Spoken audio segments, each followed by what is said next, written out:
Tenía apenas 14 años cuando crucé las rejas del orfanato dirigido por religiosas.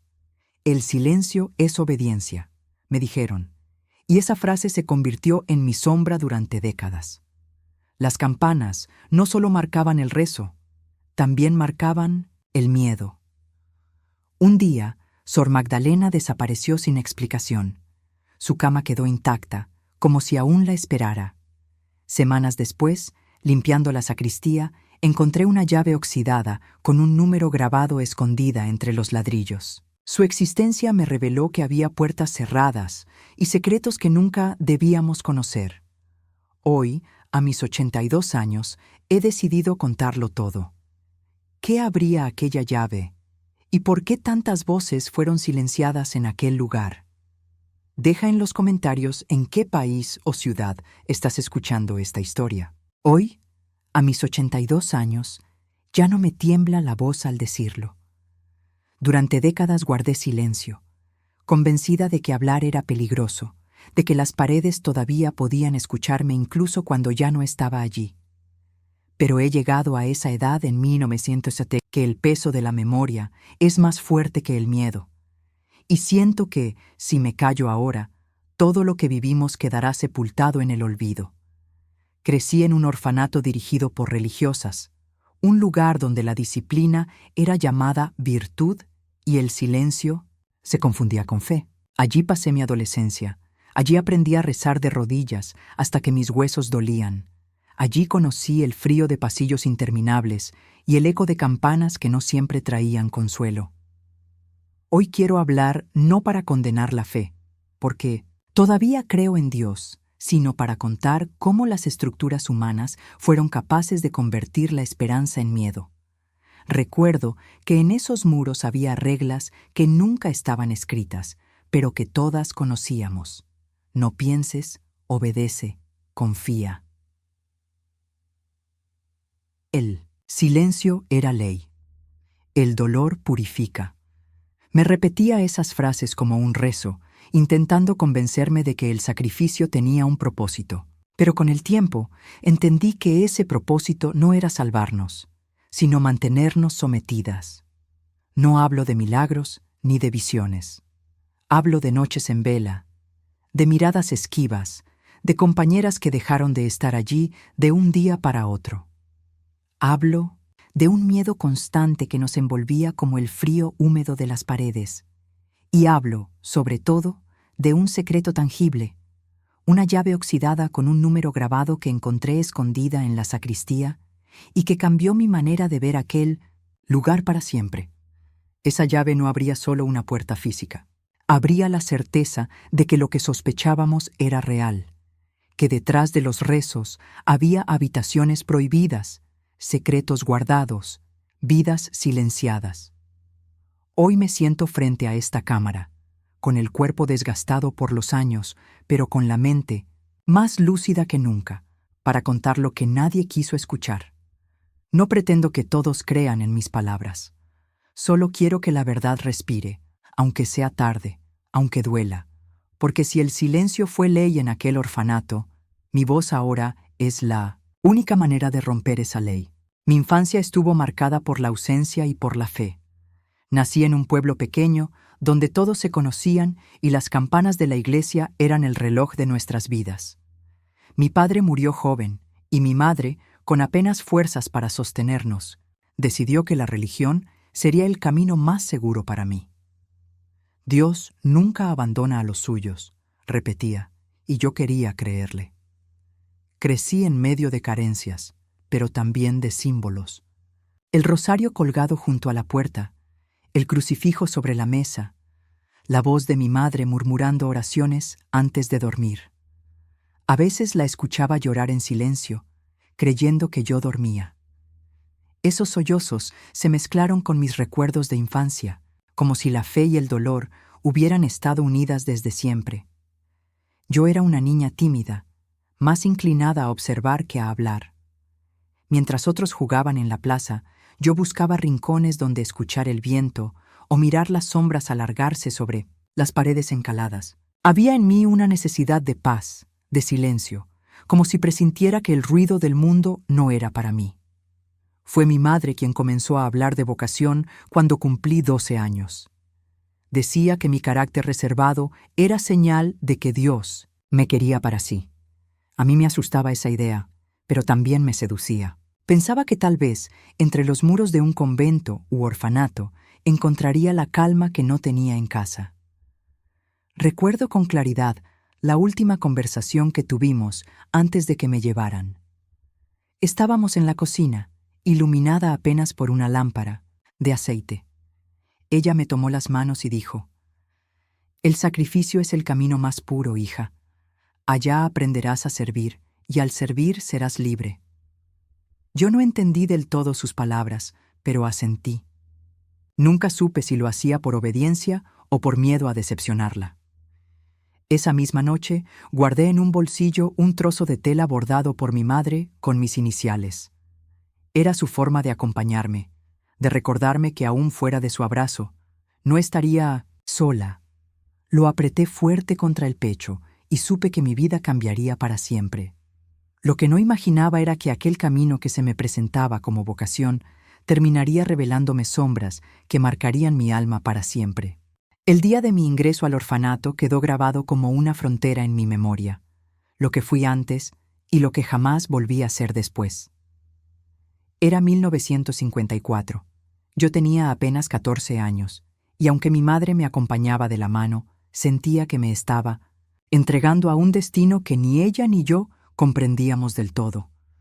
El portón de hierro se abrió con un chirrido que me hizo estremecer. Al otro lado, una mujer alta y rígida, vestida con un hábito negro impecable, nos observaba con la severidad de quien no necesita palabras para imponer obediencia.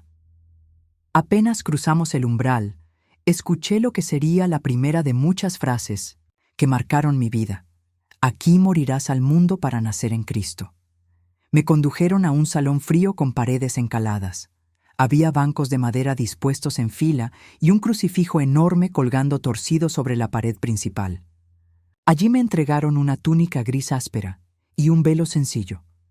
El tejido me raspaba la piel como si desde ese primer momento debiera aprender que la incomodidad era parte del sacrificio.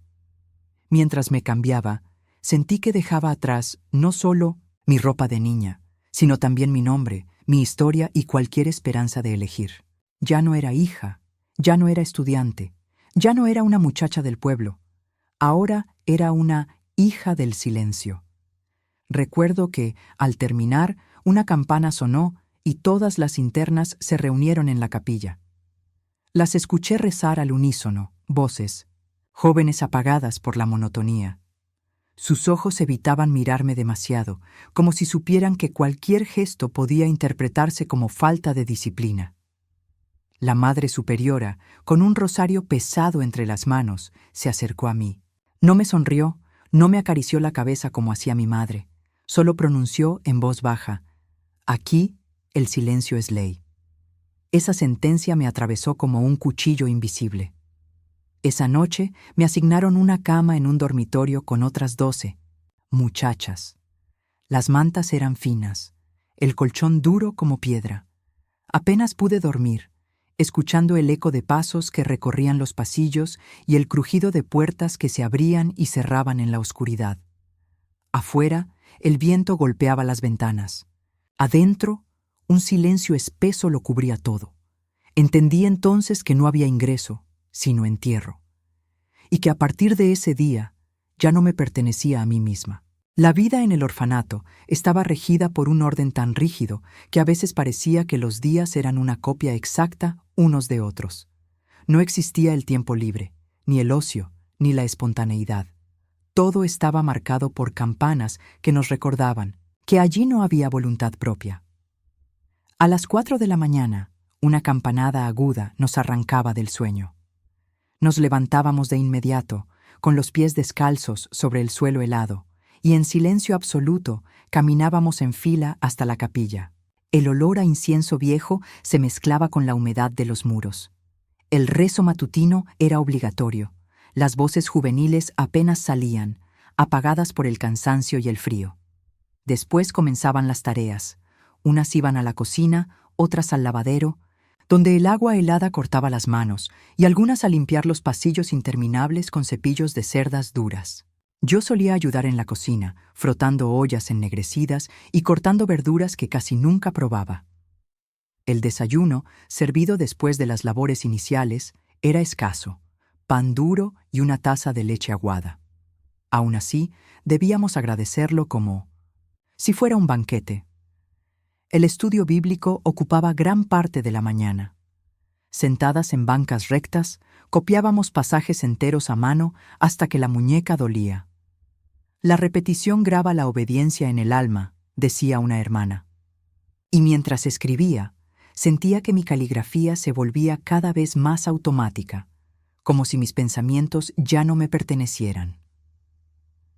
Al mediodía, otra campana anunciaba la comida.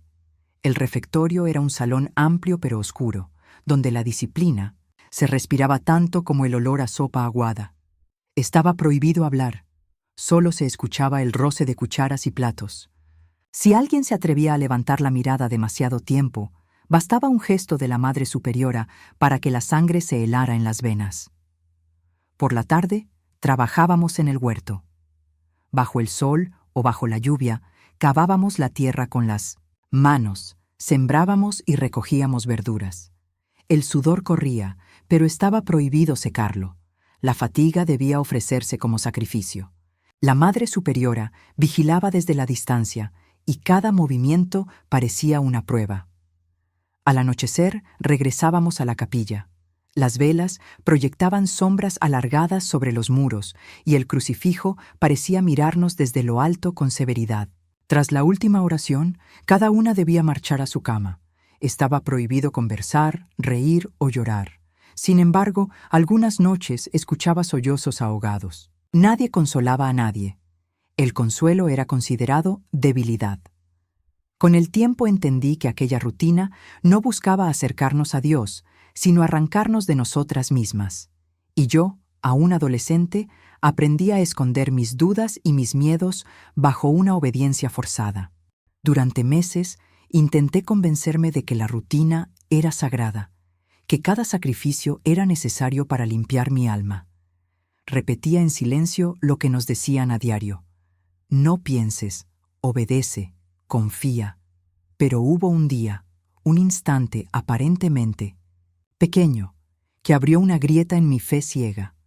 Recuerdo que fue en el refectorio, después de una comida silenciosa. Lucía, una de las internas más jóvenes, tenía apenas 13 años y una sonrisa que parecía encender los rincones más oscuros. Mientras recogíamos los platos, se le escapó una risa breve, inocente, como un suspiro de vida en medio del silencio impuesto. Bastó ese instante para que todo cambiara. La Madre Superiora levantó la mirada desde la cabecera de la mesa. No, gritó, no levantó la voz. Solo señaló a Lucía con el dedo y un murmullo helado recorrió el salón. 2 religiosas la tomaron del brazo y la condujeron fuera. Nadie se atrevió a moverse. El eco de la puerta al cerrarse todavía retumba en mi memoria. Pasaron 2 días antes de que Lucía regresara. Cuando lo hizo, ya no era la misma. Caminaba con la espalda encorvada, los ojos hundidos y un silencio que ya no era obediencia, sino miedo.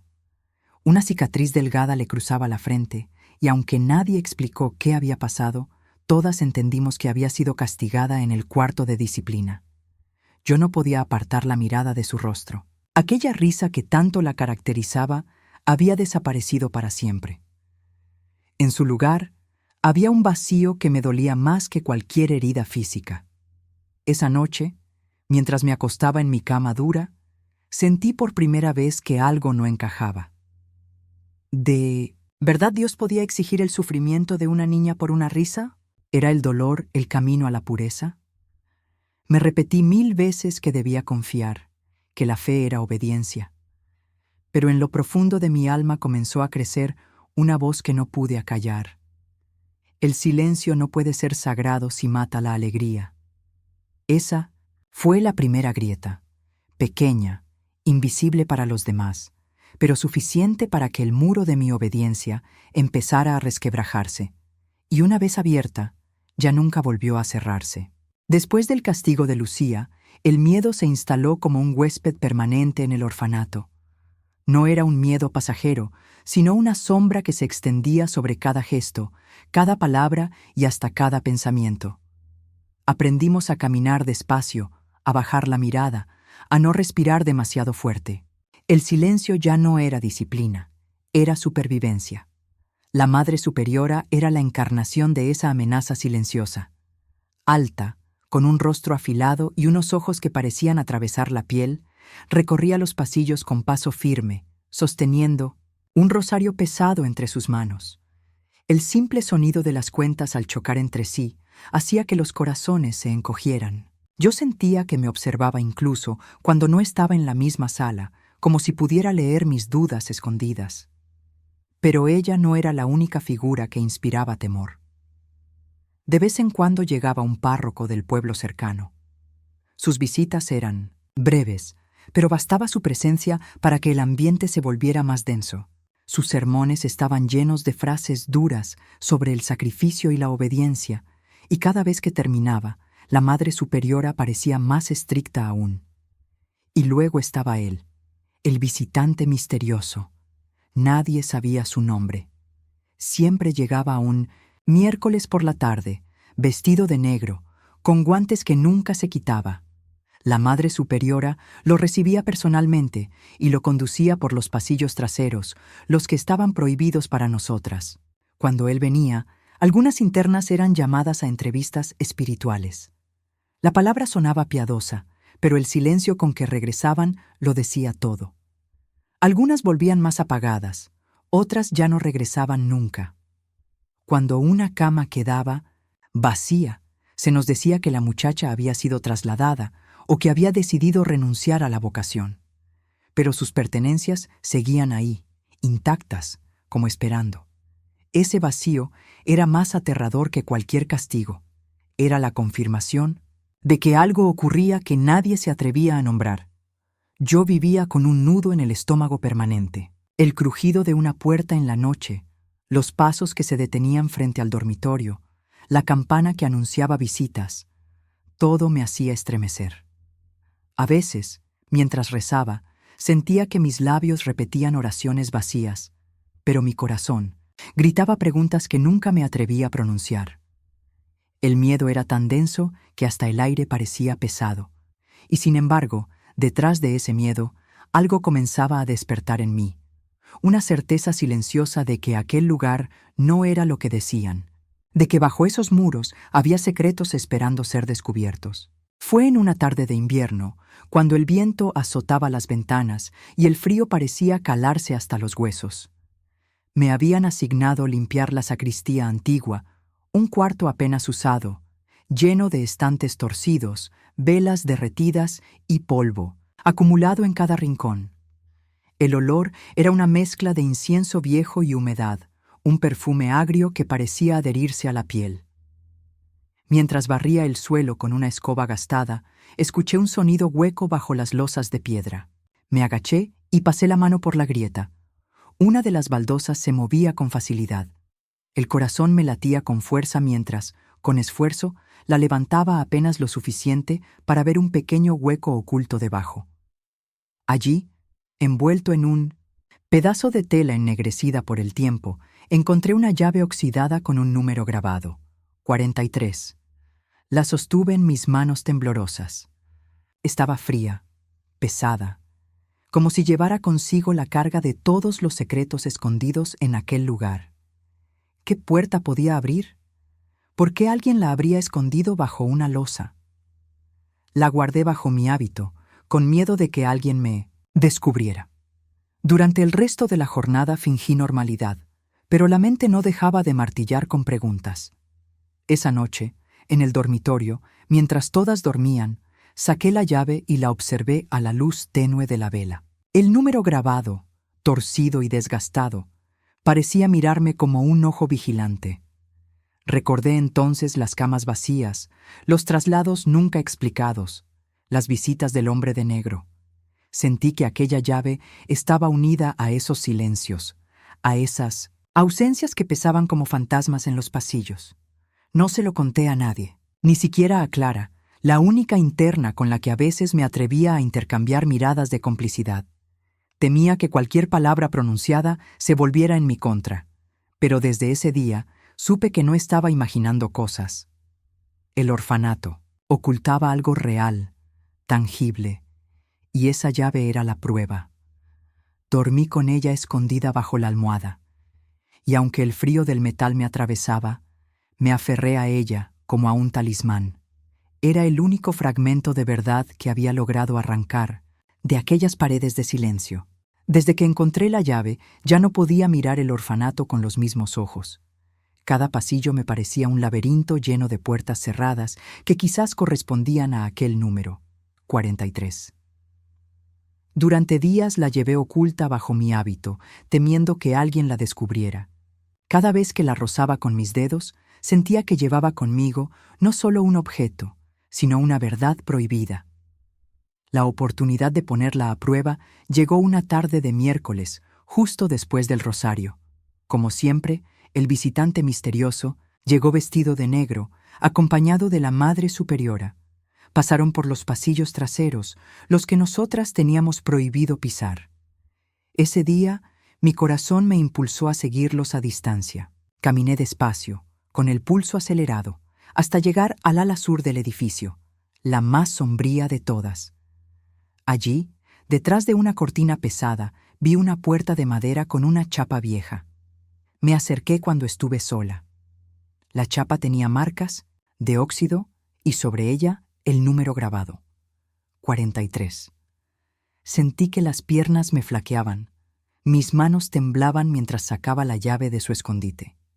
La acerqué al cerrojo y encajó con suavidad, como si hubiera estado esperando mi llegada desde hacía años. No me atreví a girarla. El miedo era demasiado grande. Escuchaba pasos, voces lejanas, el crujido de la madera.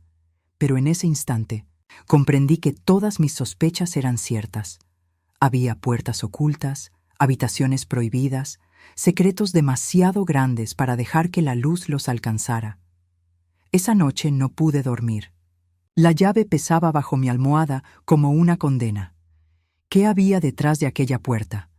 ¿Por qué estaba sellada con tanto celo? ¿Qué había pasado con Lucía, con Magdalena, con las otras niñas que nunca regresaron? El miedo ya no era solo temor a ser castigada. Era la certeza de que vivíamos en un lugar construido sobre silencios y desapariciones. Y esa certeza me atravesaba más que cualquier vara de disciplina. Al día siguiente, mientras rezábamos en la capilla, levanté la mirada y vi el rostro del visitante misterioso. Por primera vez no la bajé cuando él me miró. Fue un segundo apenas, pero suficiente. En esos ojos fríos y oscuros, entendí que él también sabía que yo tenía algo que no debía tener. Esa fue mi revelación. El silencio no era devoción, era estrategia. Y yo me había convertido, sin quererlo, en una amenaza para ese orden de sombras. No podía seguir callando. Desde que vi aquella puerta con el número 43, cada rezo, cada canto, cada gesto de obediencia me parecía hueco, falso. Sentía que llevaba dentro de mí un secreto que ardía como hierro candente, y si no lo sacaba, a la luz terminaría consumiéndome. Comencé a escribir en hojas sueltas que robaba del cuarto de estudio. Con un trozo de lápiz mordido por otras manos, anotaba mis recuerdos. La risa apagada de Lucía, la desaparición de Sor Magdalena, los pasos del visitante misterioso, la llave que dormía bajo mi almohada. No era un diario como los que alguna vez había soñado tener, sino un testimonio desesperado que escondía entre las páginas de un libro de teología que nadie abría. Una noche, mientras todas dormían, sentí un roce en mi hombro. Era Clara, la única con la que había compartido miradas de complicidad. Sus ojos estaban húmedos pero firmes. Me entregó un sobre doblado y susurró apenas: «Esto no puede quedarse aquí». Dentro había una nota escrita con una caligrafía distinta a la suya. Decía: «No fuiste la única. Habla. Aunque tiemble tu voz, habla». No estaba firmada, pero esas pocas palabras bastaron para darme el valor que me faltaba. Al día siguiente, durante la oración nocturna, pedí permiso para confesar algo. La Madre Superiora me observó con desconfianza, y el visitante misterioso, que justo estaba presente, alzó la mirada. Sentí que el aire se volvía más pesado, que las paredes escuchaban. Me arrodillé en medio de la capilla, y con voz temblorosa, pero clara dije: sé lo que ocultan tras la puerta 43, sé lo que callamos, lo que nunca se nos permite nombrar. El silencio fue absoluto. Nadie se movió. Nadie respiró. La Madre Superiora apretó el rosario entre sus manos con tanta fuerza que sus nudillos se pusieron blancos. El visitante misterioso me miró con una mezcla de furia y sorpresa. Pero lo más importante no fue su reacción, sino la de las demás. Varias internas levantaron la cabeza. Por primera vez, no estábamos solas en el miedo. Aquella noche no me castigaron, pero supe que algo había cambiado. Había cruzado un límite del que ya no había regreso. Mi voz había roto el pacto de silencio. Y aunque las consecuencias eran inciertas, por primera vez en años sentí que el miedo no me dominaba a mí, sino a ellos. Han pasado décadas desde aquella noche en que me atreví a pronunciar lo que nadie se atrevía a decir. Hoy, a mis 82 años, miro hacia atrás y siento que sigo siendo la misma muchacha que temblaba en los pasillos del orfanato, pero con la diferencia de que ahora mi voz no está encadenada. El orfanato fue clausurado años después. Dicen que por falta de recursos, pero yo sé que fue por algo más profundo. Los secretos ya no podían sostenerse sobre el silencio. Con el tiempo, las paredes se derrumbaron y el edificio quedó en ruinas. La gente del pueblo lo evitaba, como si aún guardara ecos de las voces que allí se apagaron. Yo lo visité una sola vez, mucho tiempo después. Entre escombros y polvo, reconocí los pasillos fríos y la capilla donde tantas veces recé con miedo. En el suelo, oxidada e inútil, encontré una chapa rota con el mismo número, 43. No la toqué. No hacía falta. Hoy vivo lejos de aquel lugar. Mis manos arrugadas ya no lavan ollas ni barren pasillos interminables. Ahora escriben cartas a mis nietos, acarician sus cabellos y sostienen libros que leo sin miedo a ser reprendida. A veces me preguntan por qué tiemblo cuando escucho campanas. Les sonrío, pero en mi interior sé que esas campanas me recordarán siempre que el silencio puede ser más cruel que el grito. No reniego de la fe. A pesar de todo, sigo creyendo en un Dios que no estaba en los muros del orfanato, sino en los pequeños gestos que nos negaban. Una caricia, una risa, una palabra de consuelo. Creo en el Dios que habita en la compasión, no en el miedo. Y aunque llevo cicatrices invisibles, sé que hablar fue mi manera de sobrevivir. Contarlo ahora es mi manera de honrar a Lucía, a Magdalena, a Clara y a tantas otras que ya no están.